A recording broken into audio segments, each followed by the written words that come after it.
Please turn your Bible to Acts 17, verses 1 to 9. Again, Acts 17, verses 1 to 9. And while you're turning to our passage this morning, this week, the Department of Defense in the USA, led by President Donald Trump, released a set of attachments of videos and pictures showing unusual and bizarre objects flying in the sky. Most of them are not easy to distinguish because many are grainy, black and white, and it looks like a manipulation of light. But these once classified files are what they call unidentified flying objects or UFOs. Many people, including me, became curious because these things are not the usual things we usually observe in our world. And there's still a divide up until now if these things are true or these things are just diversion because of the political issues that are happening in our current time. So the people are trying to find more evidence, more statements and proofs, a defense to prove that all of this are true. And just like in our passage today, there is a defense that Christian must do. And this defense is not a defense for a conspiracy or mythos that can fly through people's minds. No, but this is a defense of what is true. A defense of the necessity of a Savior. A defense of the necessity of Christ. The title of my sermon is The Necessity of Christ. So let us now read the text. Acts 17 verses 1 to 9. Hear now the living word of God. Now when they had passed through Amphipolis and Apollonia, they came to Thessalonica, where there was a synagogue of the Jews. And Paul went in, as was his custom. And on 3 Sabbath days, he reasoned with them from the Scriptures, explaining and proving that it was necessary for the Christ to suffer and to rise from the dead, and saying, "This Jesus, whom I proclaim to you, is the Christ." And some of them were persuaded and joined Paul and Silas, as did a great many of the devout Greeks, and not a few of the leading women. But the Jews were jealous, and taking some wicked men of the rabble, they formed a mob, set the city in an uproar, and attacked the house of Jason, seeking to bring them out of to the crowd. And when they could not find them, they dragged Jason and some of the brothers before the city authorities, shouting, "These men who have turned the world upside down have come here also, and Jason has received them, and they are all acting against the decrees of Caesar, saying that there is another king, Jesus." And the people in the city authorities were disturbed when they heard these things. And when they had taken money as security from Jason and the rest, they let them go. Like the rain watering the earth, the word of the Lord will not come out from his mouth and go back to him empty, but it will accomplish all his purposes. Why don't we come in prayer? Heavenly Father, Lord, we praise you for this day. Truly, Lord, that you are the King of kings and the Lord of lords. And people and us also, Lord, are tempted to think otherwise. So, Father, help us, Lord, to see this truth in your preaching, Lord. Father, I pray, Lord, may you help us for us to have wisdom, Lord, for us to see the necessity of Christ's death and the necessity of his resurrection in our lives, Lord. Father, I pray, Lord, na may you give us courage that we will be able, Lord, to defend your truths to the people who are seeking you, who are seeking reason, Lord. And Father, I pray, Lord, na may you help us to find comfort in your kingship, that you reign over us, and you reign not with cruelty, but with mercy, Lord. Father, I pray, Lord, na may we be affected with this truth, Lord, na magkaroon kami ng comfort despite the anxiety of this world. We lift this up to you, Lord. In Jesus' name we pray. Amen. We are still in the book of Acts where we see the proliferation of the Christian religion because of the disciples being faithful witnesses of the risen Christ. He had commanded them to proclaim him in the land of Jerusalem, Judea, Samaria, and even to the ends of the earth. And the Lord used these faithful witnesses so that the Jews who were waiting for the Messiah would believe that he had already come in the person and the work of Jesus Christ. And many Jews believed, and they were converted into the religion of Christianity. And not only them, but also the proclamation of the gospel were able to save even the Gentiles who are outside of the lineage of Abraham, or outside the nation of Israel. And they were being added in the body of Christ. The Gentiles received the same spirit when Peter proclaimed Christ in the house of Cornelius, a Gentile household, implying that the same gift of salvation can be also received to them or by them. Then, when the disciples went to Antioch, a church was formed there, where it was the first time that those who believed in Christ were called Christians. And this church is composed not only of the Jews, but of the Gentiles. And in this fruit of faithfully proclaiming Christ, the Spirit called Paul and Barnabas to do mission, to proclaim Christ and to reach more people, and to save those who are literally at the ends of the earth.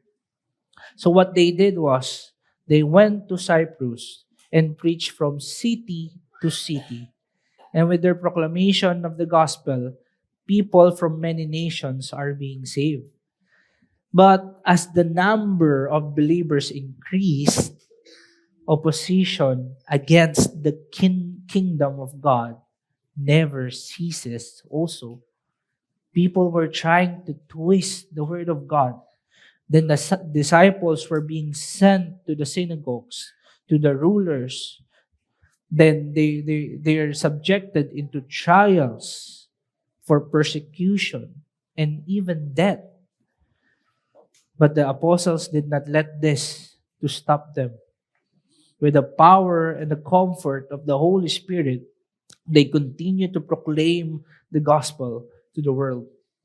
And this actually led them to a second missionary effort towards the places of Macedonia and Achaia. Paul and Barnabas were separated because of their disagreement, but this led them to have two missionary efforts instead of one. And the Holy Spirit prohibited Paul, Silas, and Timothy to go to many places as protection for them, and ultimately protecting the agents who would spread the gospel to the people. Then Paul saw a vision of a man in Macedonia, calling him to the city to help them. And Paul heeded and went on their way towards the place. One of the first city that they went in Macedonia is the city of Philippi. There they met Lydia, a trader of purple goods, and she was converted by the proclamation of the good news. And then they met a slave girl who had the spirit of divination and who was hindering their mission by annoying them. But Paul called out the spirit away from that girl that led them to be in prison, because the owner of that slave girl lost their hope of gain and seized them. They were beaten by rods, and then they were in prison. Yet their faith did not stop, and they still sang hymns and pray. Then an earthquake happened that made the doors of the cell open.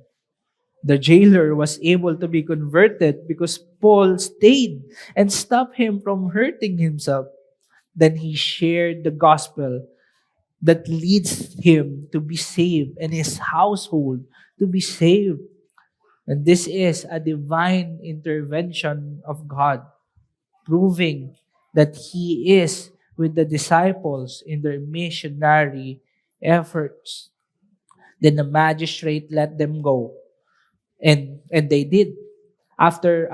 They went to Lydia and encouraged the brothers of Philippi, they continued their journey into the land of Macedonia. And we can see the perseverance of the disciples here, of Apostle Paul and Silas. Kasi, imagine nyo, they still have the wounds from the beatings. They received from the rods of those people. But they did not stop journeying to proclaim the gospel of Christ. And it is speculated that the journey took 3 days via the road called Via Ignatia, with a distance of approximately 100 miles away from Philippi. And they wanted to go far because may speculation din na hinahabol pa rin sila ng mga people from Philippi. So they went to the city of Thessalonica, and they just stopped in the two cities before that city. First, they stopped in Amphipolis, a city established by Athens, and was a major trade for lumbers and ores. Then they stopped in Apollonia, also a Greek city, known as a major stop through Via Ignatia and a hub for trades. Then the last stop is the city of Thessalonica.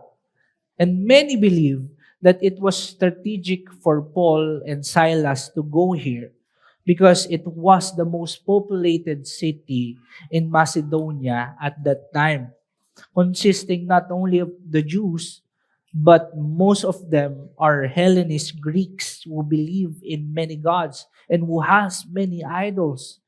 So it is somehow independent from Rome. And they have their own rulers and they have their own courts. And this is a port city. So this is a center of trade where people could easily come and go. And in this city, Paul conducted his usual workflow. Even though he experienced many persecution in the hands of the Jews, he was almost stoned and almost died. He was beaten by rods, then he was imprisoned. Yet he cannot be stopped, not because he was a crazy man or he is a masochist, but because the Lord is working in him and is giving him courage to still proclaim the word of God. And then, just like his other proclamation of the gospel, he also experienced persecution here.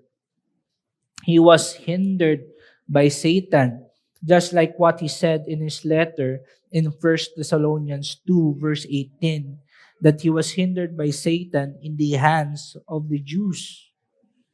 And like what Paul experienced in our passage today, opposition against the gospel is still happening right now. Many people in this world are trying to find their position relative to God.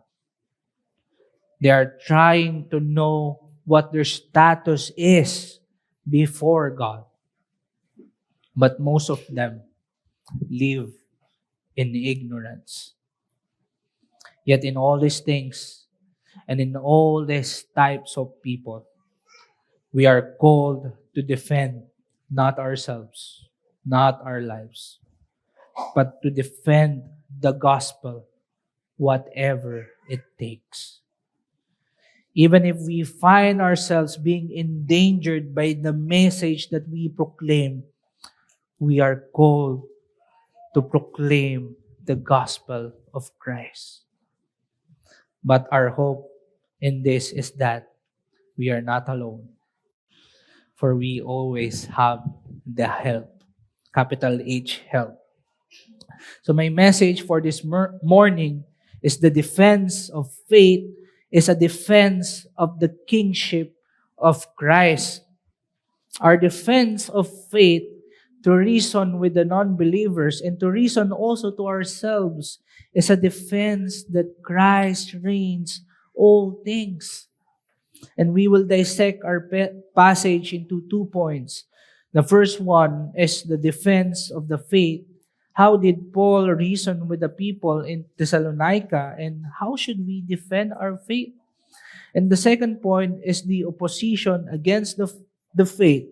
And what did the brothers face in this time in Thessalonica, and how will we respond to oppositions?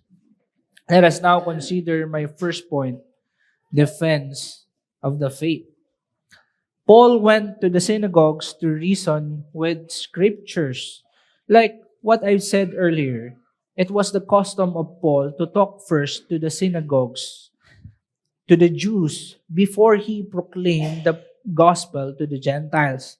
He did this in Acts 9 verse 20, nung kaka-convert niya lang in Damascus, as well as Acts 13 when they went to Cyprus for their first mission.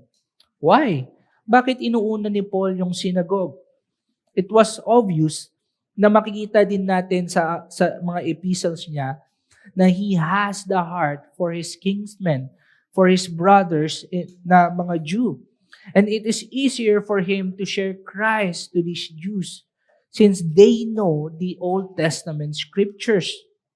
Another reason for this is the synagogues are public places where dialogues and debates happen. This is where people of many colors, Jews and even God-fearing Gentiles could talk about religion. And many commentaries also said that what Paul did here is different from his usual preachings because he had conversations and dialogues with people. So we can say that what he did here in the passage is a form of apologetics or defending the faith. So for 3 weeks, he reasoned with them from the scriptures. But what does it look like? Ano ba yung ginagawa ni Paul na pag-reason with them? In verse 4, it was said that he explains from the scripture. The Greek word of explain here only means that he opened up the scripture and he uses words that can be easily understood for the Jews and for the Gentiles. Then it was also said that he proved from the scriptures. It only means that he pointed and referenced many passages the Jews know and recite, and use this as an evidence of what he was trying to prove. But what's the content of Paul's reason, of Paul's argument? The substance of his argument is the necessity of Christ's suffering and death, and the necessity of Christ's resurrection. And he might use verses like Isaiah 53, where the prophet foretold of a servant of God who would suffer for the sake of his people. And then we have a passage like the prophetic song of Psalm 16, verse 10, that foretold about the resurrection of the Messiah, that the Holy One will not see corruption. But why is this necessary? Why is this necessary? Because according to these passages, the suffering of the Messiah would entail the forgiveness of sins. and that his resurrection will prove that God is faithful to his promises, that all things that he said will come to pass, will become true, that there is indeed the promised one of God for the salvation of the world. So what went after when Paul reasoned in the synagogue? What is the fruit of this reasoning? Many were converted into Christianity, for it was proclaimed to them that Jesus is the Christ. Some Jews believed and they joined Paul and Silas. They believed that he is the Messiah that they always read in their scripture.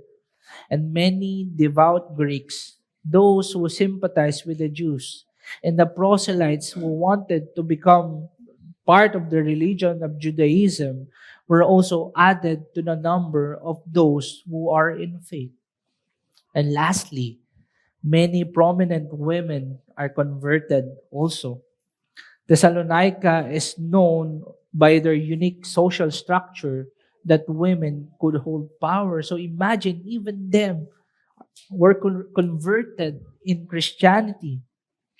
All that this passage wanted to convey is with one substance, with one reality in the reasoning of Paul, with one gospel truth, many people from different backgrounds came to faith and forsaken their many idols. It was said in the letter of Paul in 1 Thessalonians 1 verse 6 to 10, yung binasa natin kanina, and you became imitators of us and of the Lord, for you received the word in much affliction, because they were persecuted in that time, with the joy of the Holy Spirit, so that you become an example to all the believers in Macedonia and Achaia. For not only has the word of the Lord sounded forth from you in Macedonia and Achaia, but your faith in God has gone forth everywhere, so that we need to not say anything, for they themselves report concerning us the kind of reception we had among you, and how you turned to God from idols to serve the living and true God, and to wait for his Son from heaven, whom he raised from the dead, Jesus, who delivers us from the wrath to come. This is the grace of God, that he was able to save people from Thessalonica, from their idols, and turn to the living God. And similar today, there is a need for us. There's still a need for us to defend the faith.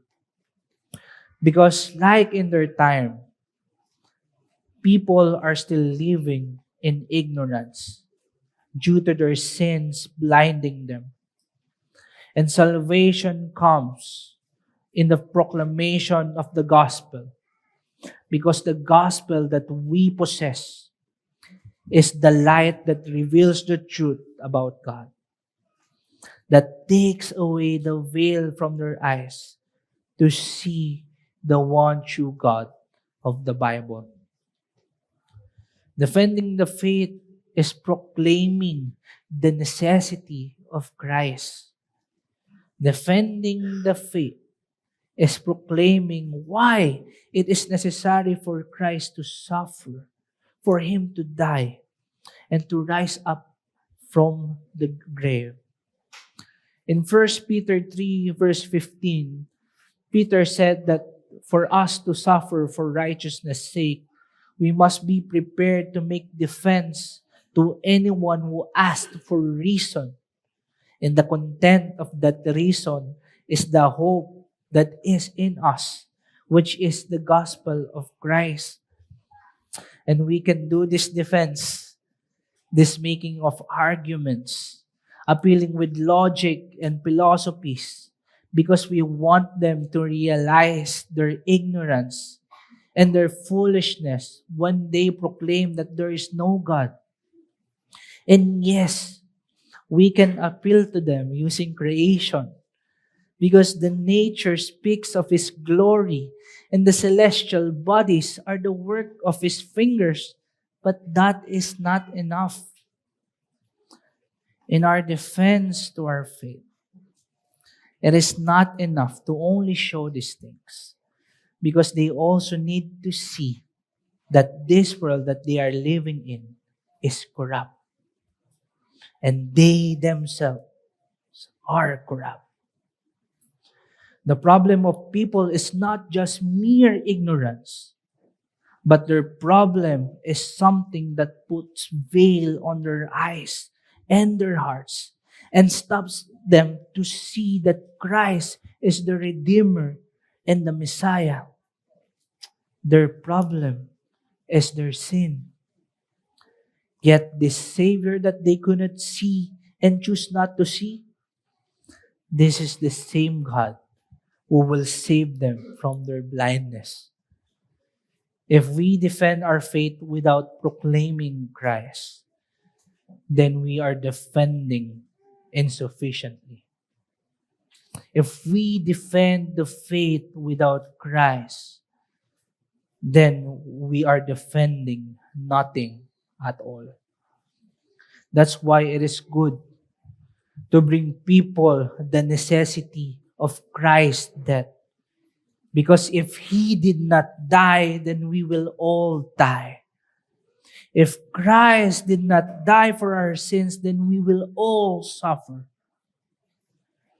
And it is also necessary for Christ to rise up again from the grave. Because if He did not, then all the things that He said, that there is justice, and that there is eternal life, that there is mercy and hope for someone like you and I, all these things will be proved false if He did not rise from the grave. Kaya if you are someone who is not in Christ, you will not understand this necessity, the necessity of these heavenly things, if you will not repent from your sins and have faith in Jesus Christ our Lord. Because you are blinded in sin. And there's no way for you to see these things, to see these beautiful things, if you will not repent and have faith. Kaibigan, friends, it is necessary for Him to die on the cross because it is the death that we supposed to have. And in the cross, we find our forgiveness from our sins. And it is necessary for Him to rise from the grave because it only proves that He defeated death, who would swallow us whole if we don't come in faith in Him. So repent now and see your forgiveness in Jesus Christ our Lord. But for my brethren, maybe you're asking yourselves, hindi naman all the time ay may nakakausap ako at pwede kong i-defend ang gospel. Maybe the reason why there's no opportunity to defend the gospel is because we don't initiate to share the gospel to the lost at all. Paul will not reason with people if he did not enter the synagogues first. When was the last time we shared the gospel to someone? When was the last time we prayed to have opportunities to proclaim Christ? And our defense of the gospel is not only for the people we interact with the non-believers and to the lost, but the defense of the gospel is also for ourselves. When we experience dark providences, when we experience sickness, that we know that death is knocking at our door, when our loved ones are sick and we don't know what to do, we need to reason to ourselves and be convinced that Christ could heal the sick. And if He did not, The necessity of His resurrection just means that we will have a glorified body without sickness when He comes again. When we lost something valuable in our lives, our job, our loved ones, anything that is valuable. When we find it difficult in our marriage, we need to see that it is necessary for Christ to die, and that it is necessary for Him to rise up again to prove that God can make something bad to good. When we are tempted and we fall into sin, we need to see that it is necessary for Christ to die, and it is necessary for Him to rise up again, because in Him we die from our sins, and in Him we raise up again to new life. That's why my challenge for you is to defend the faith in the hopes of proclaiming the gospel. To defend the faith in the hopes of proclaiming the gospel. The reason, the very content of our defense is the very reason we live. And we don't live now in ignorance, mga kapatid, mga kaibigan. But we live now with hope, with confidence, and in faith and obedience. But the problem of sin is it hinders us to defend the faith because of fear. Oftentimes, we fear that people will reject us, and they will continue to do so because they reject the Christ that we have. And it's difficult for us to initiate because we also fear that the people will hurt us and shame us because they hate Christ. And when we face dark providences, our responses become unreasonable. We forget how to reason because we forget Christ. If you're struggling with this, repent and find comfort in the cross. Because we might not understand and we might not explain well the mystery, this mystery. How come an immortal God die for a mortal sinner like me? And we might seek for answers and the people around us too. But it is sufficient for us to know this and this alone, that Jesus died and He died for us. Period. Because with His death, we are pardoned from our sins.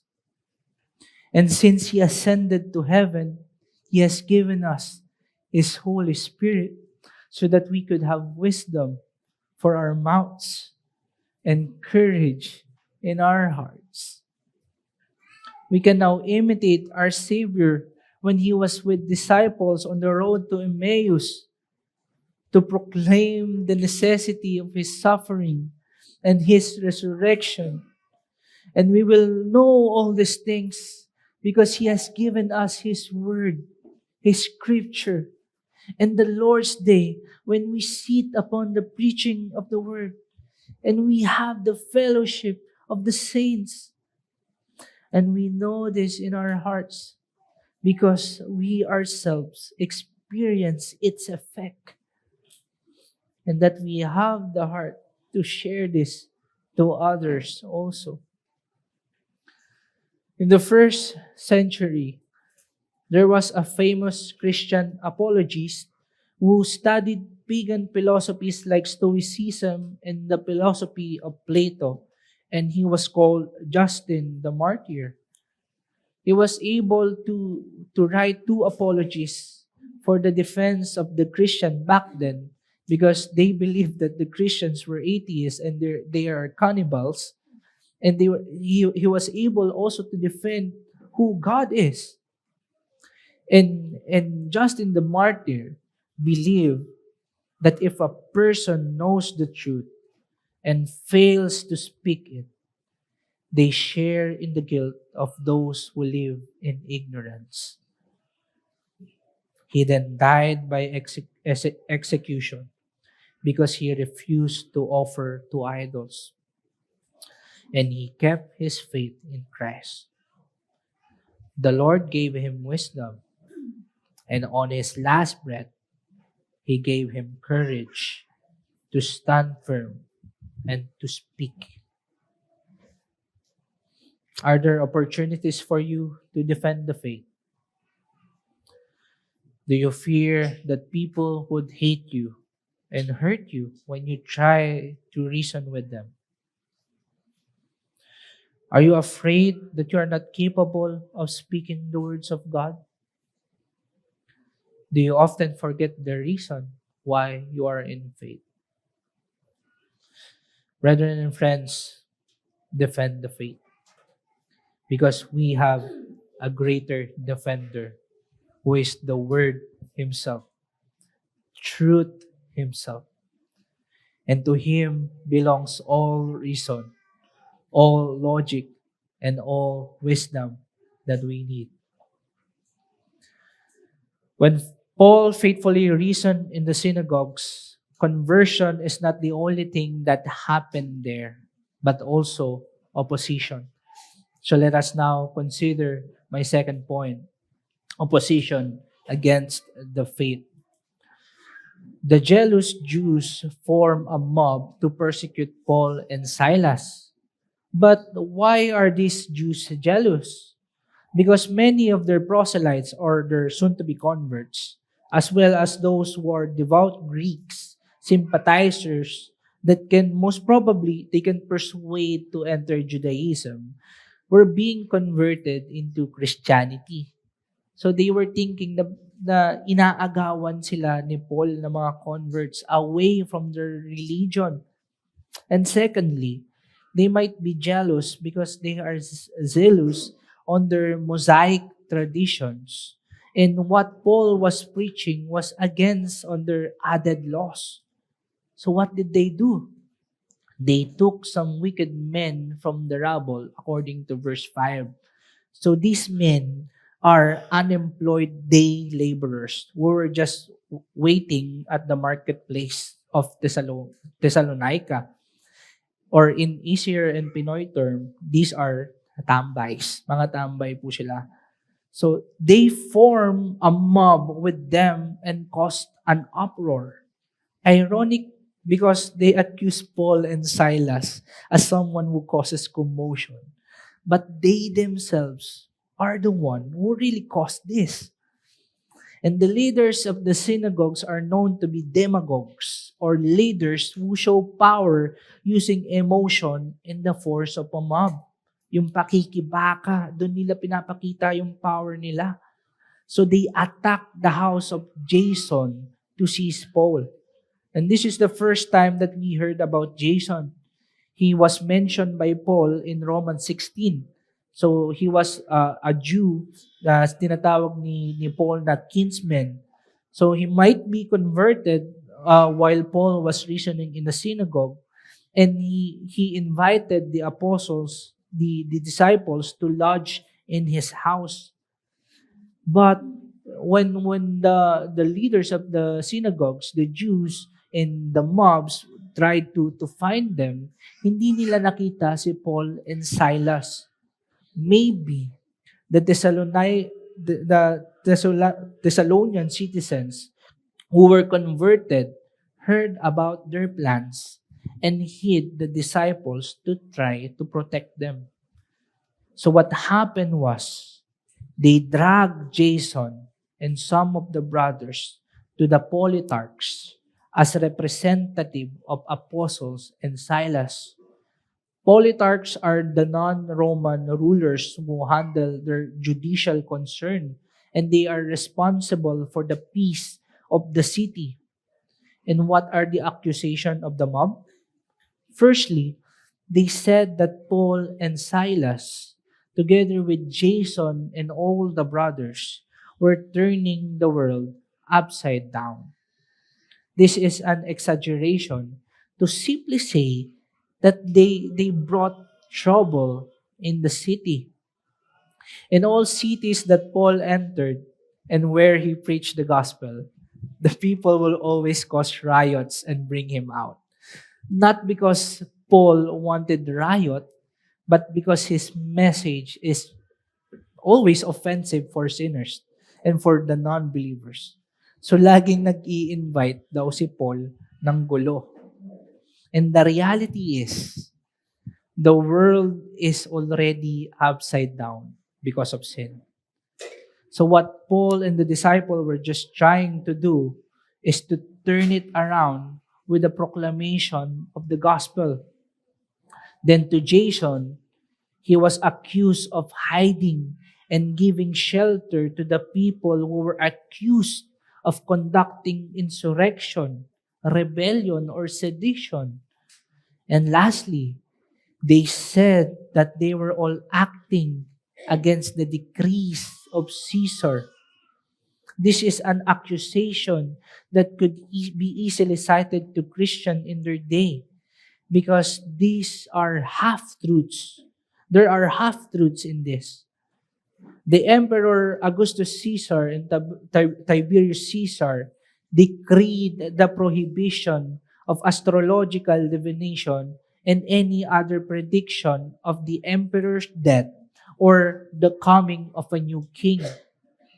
And the Christian religion confesses that there is a King Jesus who will come again to rule not only the Jews, but also the Roman Empire, all of the empires. But this is just half truth because Christ's kingdom is not of this world. But in fact, Christ commanded the disciples to be subjected to the rulers, to be good citizens. Then there is a decree from the current emperor back then, who is Claudius, to take off the Jews from Rome because they are causing civil unrest due to Christians' proclamation of the gospel. So what happened next when they bring their accusations to the politarchs? The citizens and even the politarchs were disturbed when they heard this. And what they did, since maybe they could not substantiate the claims against Jason and the apostles, the disciples, they just posted bond for the good behavior of Paul and Silas. So para siyang bail so that they would not cause another unrest, civil unrest. And this led the disciples to go out from the city of Thessalonica. These jealous Jews and the people with them opposed the message of the Apostle Paul because they are opposing the kingship of Christ. Does this same persecution happen today? Yes. In fact, there are still many who oppose Christ, but it manifests in other ways. Instead of gathering actual mobs, although this can happen also, but in our current time, they gather sympathies from social media and will try to persecute Christians who are just only proclaiming the truth of Christ, the gospel, to the world. And there are people who are more subtle. These people will try to convince you and make you doubt your allegiance to Christ. But my point is, many will oppose the kingship of Christ. There will be always opposition against the reign of Christ. In John 15, verses 18 to 25, the Lord Christ told about the reality of the disciples living in this world. They will say, he said that they will be hated because of his name. They will be hated because the world hates Christ. that they will be persecuted and they will be given to the synagogues and to the rulers because they hated Christ. And for these people, for those who don't believe in the reign in the person of Christ, for these people, Christ is not reigning in their hearts. But it doesn't change the reality that He is in fact reigning now.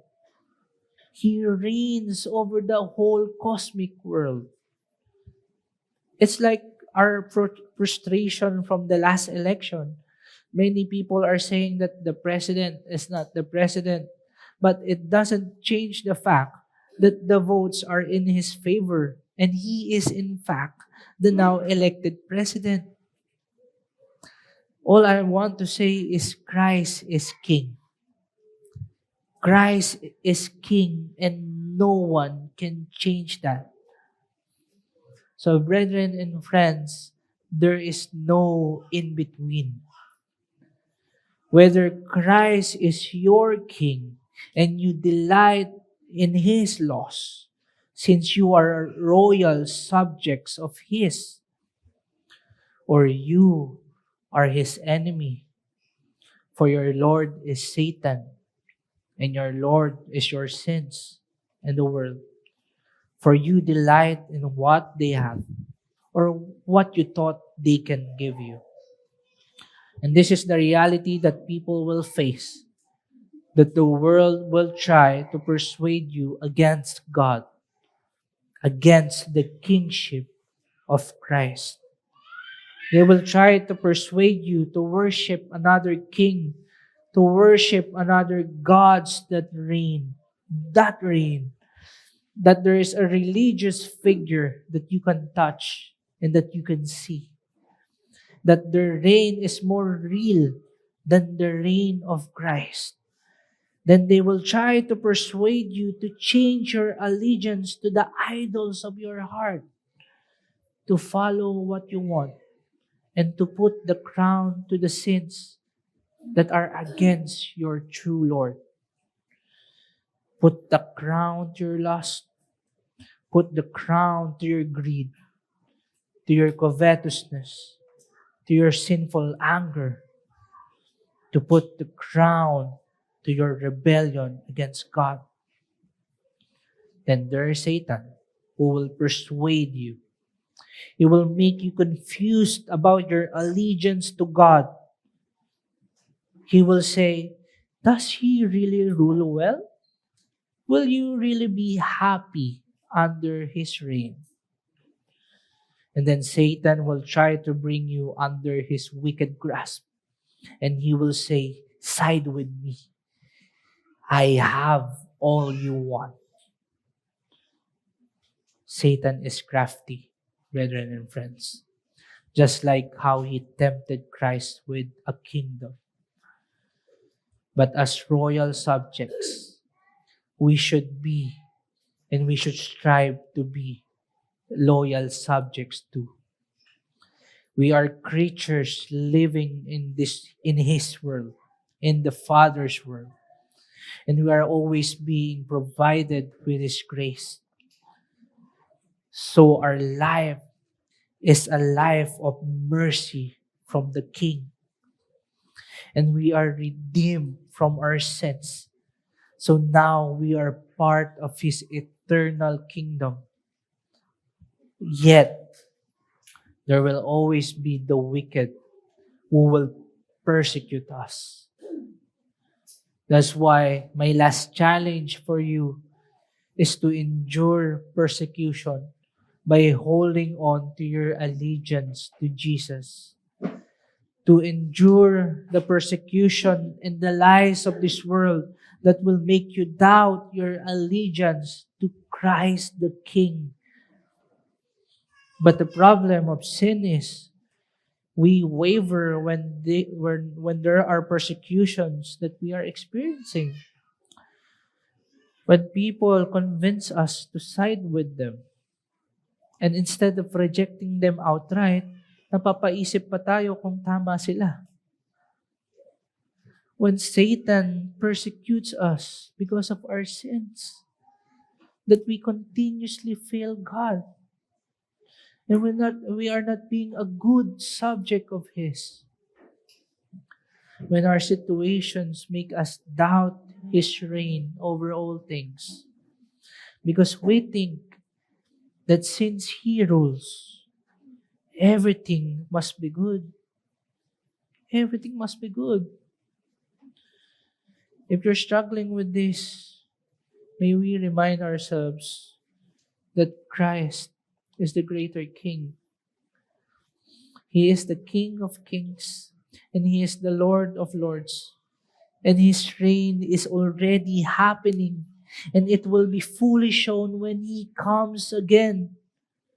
Our sins will say that we are not His because we could not obey Him. And Satan will persuade us that we are still at war with Him. But we must endure and hold our white banners high, because peace has already been accomplished.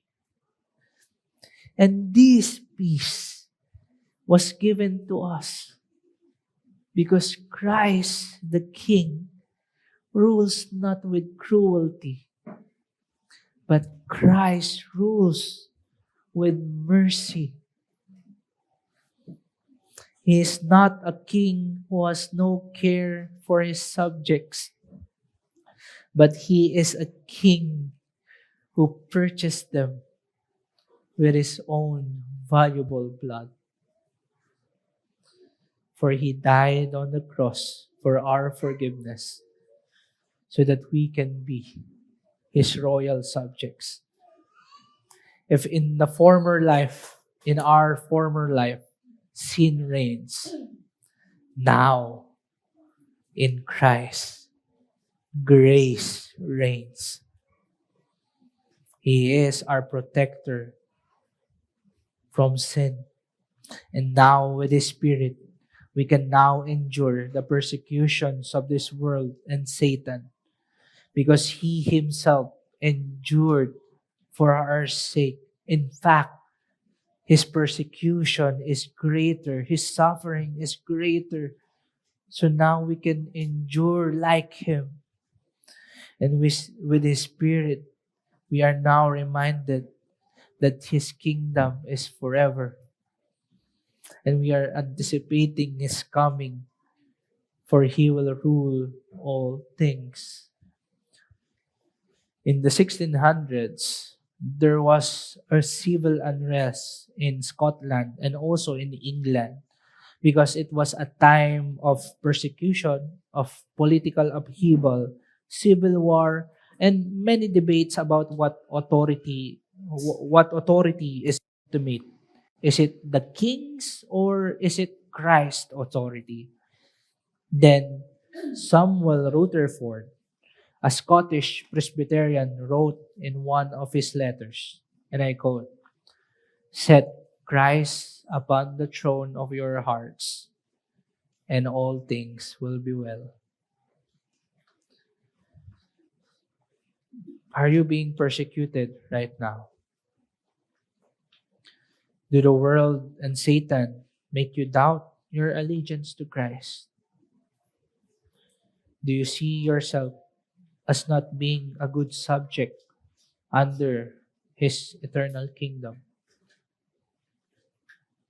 Brethren and friends, Christ is King. People and Satan will try to appeal, but they will never change this fact. Christ is King. Jesus is King. And since He purchased us from our former evil master, then it will not change also that we will be His forever. Many will oppose the King, but the Lord gives us His Spirit to provide words to defend the faith and to proclaim the necessity of Christ. Let us all pray. Heavenly Father, Lord, we thank You for this time that You've given us Your word to proclaim that You are King. And Father, many people will try to persecute us and make us doubt of our allegiance to you because we fail, Lord. But we praise you for Christ, who became our forgiveness from sin, and that he became our righteousness, Lord, and that we can now enjoy our citizenship of in your eternal throne, Lord, in your eternal kingdom. Father, I pray, Lord, that may you give us courage and may you give us wisdom when we try to reason with people who wanted to seek answers in faith. Father, I pray also, Lord, that may we find the reason, Lord, every time we become discouraged, Lord, from the providences that we have, Lord. May we see the necessity of His death and the necessity of His resurrection, that we have this now and we are enjoying the fruit of your Spirit because of this. And Father, I pray, Lord, that may you help us to stand firm and not waver, Lord. And when there are times that we are wavering, Lord, may you hold us and bring us back to the gospel, that you reign not with cruelty, but with mercy. We lift this up to you, Lord. In Jesus' name we pray. Amen.